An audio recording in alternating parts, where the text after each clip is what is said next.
Bonjour, bienvenue au 72e Festival de Cannes. Nous sommes en direct de la galerie du Grès d'Albion, ici même sur l'Atrium depuis le 14 mai. Et nous recevons aujourd'hui une personnalité connue du monde entier et très bientôt vraiment connue du monde entier, qui n'a rien à voir avec la cinématographie, mais au contraire l'investissement immobilier.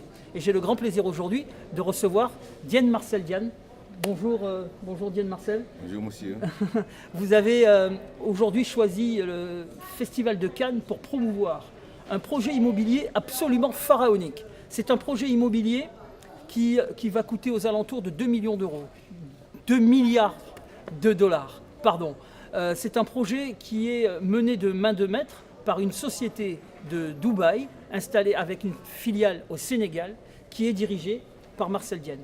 Alors, Marcel Dienne, s'il vous plaît, dites-nous comment cette idée est venue de construire un projet aussi pharaonique au Sénégal.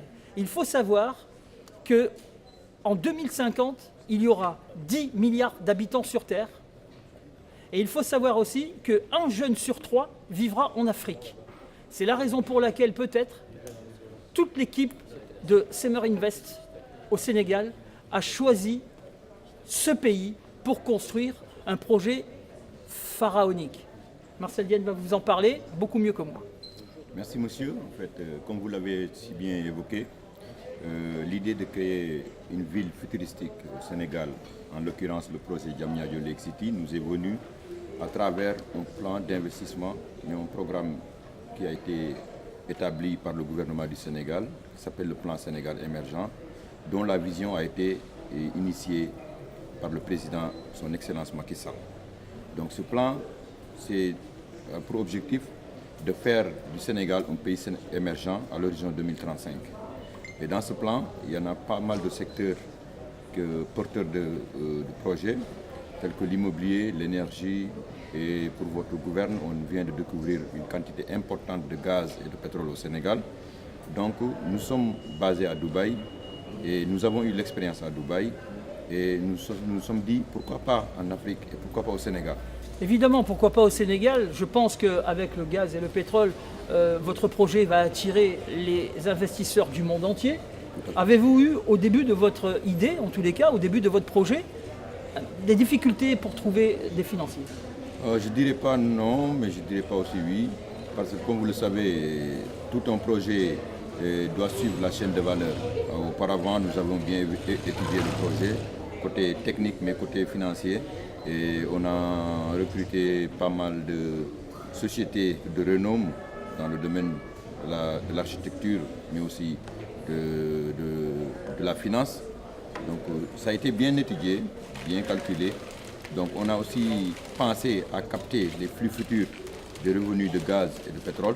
Mais aussi, il faut savoir que bientôt, les multinationales vont s'implanter pour l'exploitation, mais aussi pour l'opération de ces ressources minières. Donc, à Dubaï, nous sommes basés, on a eu l'expérience avec les réserves minières, donc c'est notre dada, il n'y a pas de problème.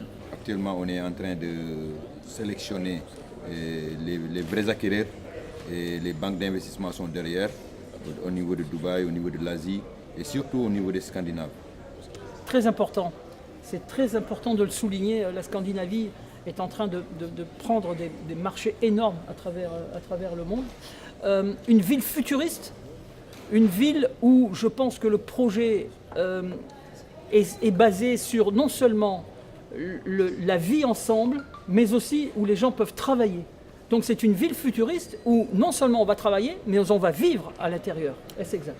Tout à fait. En fait, on l'appelle un projet futuristique à mixité fonctionnelle. La mixité fonctionnelle, c'est le fait de travailler, de vivre, de s'amuser. Et raison pour laquelle le projet est divisé en 4 ou 5 quartiers. Donc on a conçu le projet Lake City pour faciliter l'accès, mais aussi pour faciliter le savoir-vivre de tous les résidents. Est-ce que vous avez aujourd'hui une notion du nombre d'emplois que vous allez créer à partir du moment où cette ville futuriste sortira de terre? Tout à fait. Le nombre d'emplois générés présentement a été calculé à 45 000 emplois. 45 000 emplois à travers le Sénégal. Tout à fait. Tout corps d'État confondu. Tout corps d'État confondu. Est-ce que vous avez une idée aussi aujourd'hui, c'est peut-être un petit peu trop tôt pour en parler, mais pourquoi pas, à quelle date proche ou moins proche le projet commencera à sortir de terre? Pour votre gouverneur aussi, aujourd'hui, on a démarré les fondations. Et le premier immeuble de R+19, qui sera sur 400 appartements, est en cours de construction. Et on a aussi lancé les travaux pour le lac artificiel. D'accord, donc c'est un projet qui commencera à sortir de terre en 2020? Bien sûr, en 2020, on va livrer les premiers. Là, en 2022, dimanche, on va livrer l'ensemble de l'immeuble R5 qu'on appelle la Océan Tao. Et le lac, on va le livrer en fin 2020. Très bien. Et d'après vous, quelle sera la date finale où on pourra admirer ce projet pharaonique? C'est étalé sur 10 ans, donc disons 2030. en 2030. 2030. Pour accompagner l'émergence de notre cher pays. Très bien. 2030, un projet pharaonique que Semer Invest met en place depuis déjà quelques mois. On entendra parler de ce projet évidemment sur toutes les télés du monde, dans tous les médias. Et on suivra de très très près ce projet qui est Dubaï à côté, ça ne représente plus rien.